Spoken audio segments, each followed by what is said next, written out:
On March 2nd, we will defend the Constitution. Meta files criminal charges against Minister Jonai personally to the SPAC. It's not time for propaganda. We will be the voice of medical experts. Basha addresses health authorities and the government about measures to be taken for the coronavirus. Employees of the Pochem water substation have entered their 12th day of the hunger strike over unpaid salaries and employment promised to the employees. It's 6 o'clock on Monday, the 24th of February, 2020. Good evening and thank you for tuning in to the English edition of Ora News. My name is Christopher, bringing you the only update of the local Albanian news translated into English.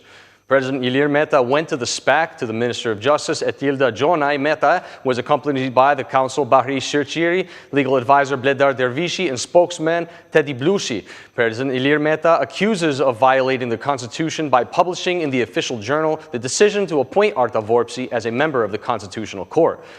The protection of the Constitution and the integrity of the Constitutional Court is a task for every patriotic Albanian today. First and foremost, it is the mission and the duty of the President of the Republic. There is no more serious event than this act of dishonesty, where, according to official evidence, it turns out that the cell at the head of the Ministry of Justice was involved in violations and counterfeiting, openly attempting a coup by the power invested.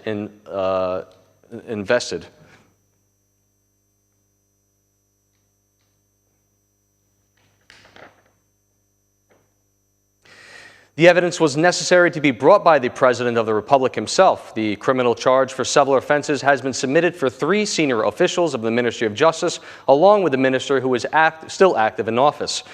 We are having more evidence that not only will end up the coup attempt, but also to return the sovereignty to the Republic of Albania, to the Constitutional Court, and with the Albanian Constitution from this very dangerous gang. On March 2nd, all Albanians must go to the boulevard in Tirana and make it clear that Albanians are with the Constitution and not with President Ilir Meta. Albanians must show that they will no longer allow anyone to violate the Constitution they voted for in a November 26, 1998 referendum. If there is a republic in Europe or in the world, or of a member state or the Council of Europe to be deprived of its constitutional jurisdiction over the Constitutional Court, I have come out in the real battlefield for every Albanian citizen who wants a country where the law is equal for everyone, ranging from the president in the republic and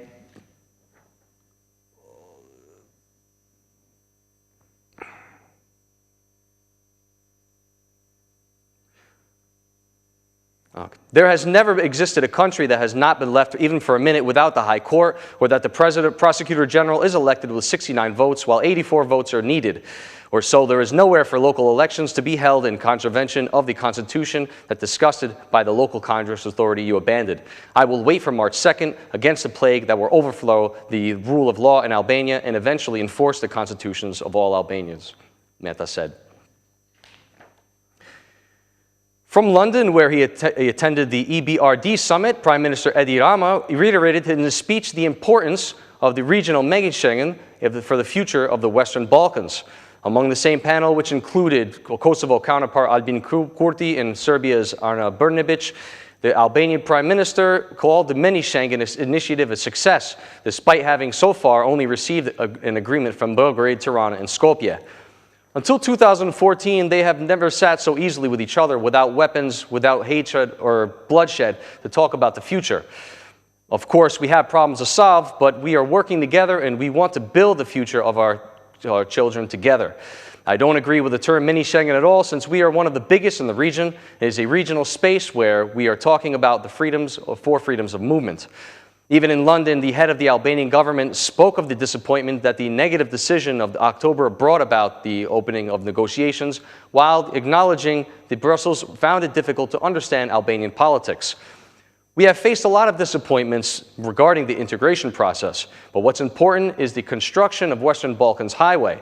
At the end of his speech, Edi Rama also highlighted some of the projects for which Albania is seeking investments, such as the Vlora International Airport, national parks, and investments in the hydroelectric energy system. Democratic Party leader Luzim Basha spoke at a press conference to talk about the coronavirus situation. The top Democrat said that he had held meetings with medical specialists on Monday while stressing that the DP is monitoring the situation closely. Basha addressed several messages to health authorities and the government about the measures to be taken to deal with the emergency. During the day, we had some meetings with the most important experts in the field of infectious diseases, specialists of the health department of the Democratic Party. We have been following the developments in the field step by step. Today, I have some messages for you that I want to convey to the media. Today is the time for doctors, experts, and specialists to speak out. We need to develop a detailed plan of concrete measures to help the vulnerable and create a register of persons coming from infected areas shall be established. This is not the time for propaganda. The government and institutions have a duty to act and support them. Basha also said that the Democratic Party will continue to monitor the situation while emphasizing that the country has experts to cope with any difficulties. Meanwhile, he urged citizens to be careful not to overlook the signs of flu.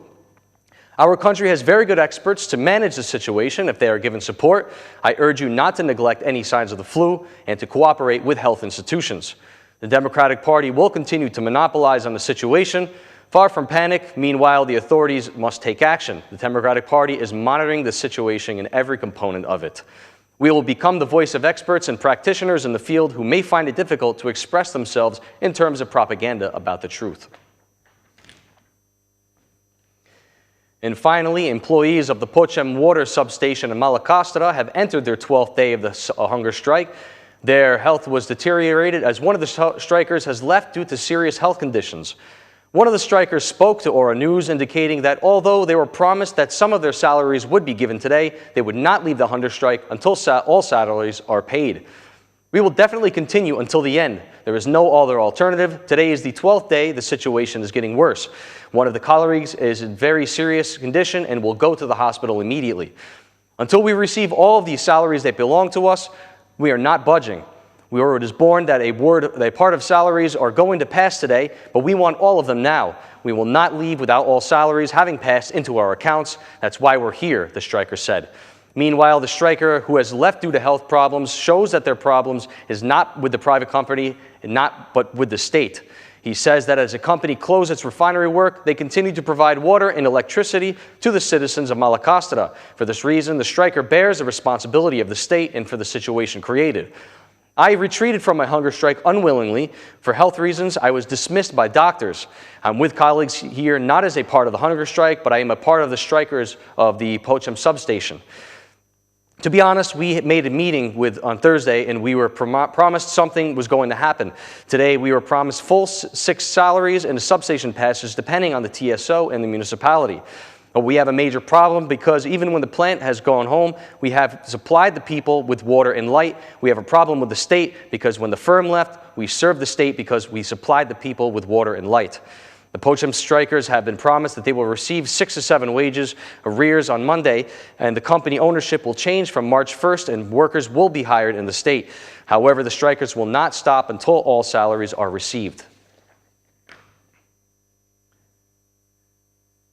And that's the news across the country today. Thank you for watching our English edition this evening, and be sure to join us again every Monday through Saturday at 6 p.m. for the latest news from Albania.